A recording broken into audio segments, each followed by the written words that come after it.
Thank you, ladies and gentlemen. Thank you. I am honored to be here representing the John Birch Society today, and we're going to be speaking today concerning the very important subject, morality and freedom, America's dynamic dual. We talk about the foundations of our nation. There's a scripture that declares, if the foundations are destroyed, what can the righteous do? Our rights come from God. Our rights do not come from the government. The Declaration of Independence, which was signed in 1776, says these words, "We hold these truths to be self-evident, that all men are created equal, that they are endowed by their Creator with certain unalienable rights, that among these are life, liberty, and the pursuit of happiness." Our rights come from God, not the government. But these rights that come from God, ladies and gentlemen, are secured by our United States Constitution. The Declaration of Independence further declares that to secure these God-given rights, governments are instituted among men, and they derive their just powers from the consent of the government, of the governed. In other words, it's a government of, by, and for the people. John Birch inspired our founder, Robert Welch, and Robert Welch wrote in the Blue Book in 1958, I quote, "The young man that I admire most of all those America has ever produced was a fundamentalist Baptist missionary named John Birch. My own obsession with this fight against the increasing forces of evil in the world, which, as already explained, has caused me to give up business, career, and income, and any other prospect of ever having any peace or leisure again during my lifetime. This is due in large part to my admiration for John Birch, to my feelings that I simply had to pick up and carry to the utmost of my ability and energy the torch of a humane righteousness, which he, John Birch, carried so well and so faithfully when the communists struck him down," unquote. Now, what is the purpose of the John Birch Society? Again, Robert Welch in Section 8 of the Blue Book said these words, quote, "The purpose of the John Birch Society, as officially stated, will be to promote less or limited government, more personal responsibility, and, with God's help, a better world.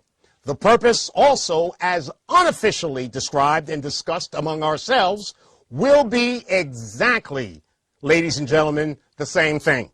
Therefore, our short-range purpose and our long-range purpose and our everlasting purpose is to promote limited government, more personal responsibility, and, with God's help, a better world," unquote.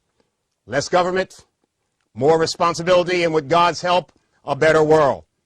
Now, on the other hand, Robert Welch, quoting him again in the JBS Bulletin, dated in September 1961, told us what the purpose of the conspiracy was. And he quotes, "Our fight against the communist conspiracy is today the most urgent and important part of our total effort. But this fight is still purely incidental to our positive and permanent purpose. That purpose is, again, and he reiterates, to bring about less government, more personal responsibility, and, with God's help, a better world. Secondly, since it is the purpose of the communist conspiracy to bring about total government and an absence of all personal responsibility and a completely immoral world, we must do all that we possibly can to help destroy the communist conspiracy at the earliest possible moment," unquote. Now, let us contrast these two purposes, the JBS versus the conspiracy. On the one hand, John Birch Society, we look to the United States of America as a sovereign, constitutional republic. At the government level, we believe in less government. We want a restoration of our constitutional republic. On the other hand, the conspiracy operating on the premises of the United Nations or totalitarian world government, they want total government, totalitarian United Nations world government. Now, on the second level of the personal level, those of us as individuals in the John Birch Society, we want more personal responsibility. We want an increasing degree of freely, without coercion, adhering to absolute moral principles. Contrastly, the United Nations and the totalitarian world government want an absence of all personal responsibility and zero adherence to any absolute moral principles. And finally, collectively, on a cultural level, we in the John Birch Society want for the United States of America as a sovereign constitutional republic, we want, with God's help, a better world, greater adherence to large and sustaining moral principles by collective citizens in general. Conversely, the United Nations, through the totalitarian one world government, wants just the opposite. They want a completely amoral world. In other words, ladies and gentlemen, zero adherence to moral principles by citizens, leading to chaos and anarchy. Someone may ask, as many people have asked me over the years, why does the John Birch Society have such a negative public image? I don't have all the answers, ladies and gentlemen, to that question.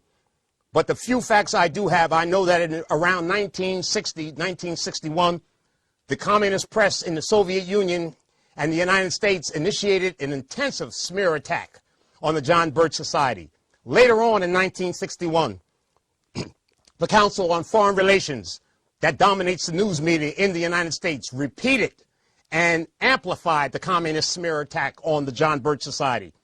But in the mid-60s, the conspiracy switched their tactics from loud, continuous smears of the John Birch Society to profound silence punctuated by occasional negative articles. We must expose the enemy, and we must save our country. Quoting Robert Welch in the publication Truth and Time in 1966, he says these words, quote, "But the communist movement is only a tool of the total conspiracy. The enemy, which we need to oppose, then expose and destroy in order to save our great nation and our civilization, can properly be identified as the communist conspiracy. But, however, to understand this enemy, it is very important to remember and to understand its roots," unquote. Again, morality and freedom. We're going to see, ladies and gentlemen, how these two principles are linked together. Morality and freedom is the powerhouse of America. Morality and freedom is America's dynamic dual, because morality and freedom will automatically bring about limited government, more personal responsibility to fill the void, and with God's help, which is the most important, a much better world. What is our vision? What is our vision in the John Birch Society? What is the vision for a morally better world with God's help? We have 5 bullet points. The first one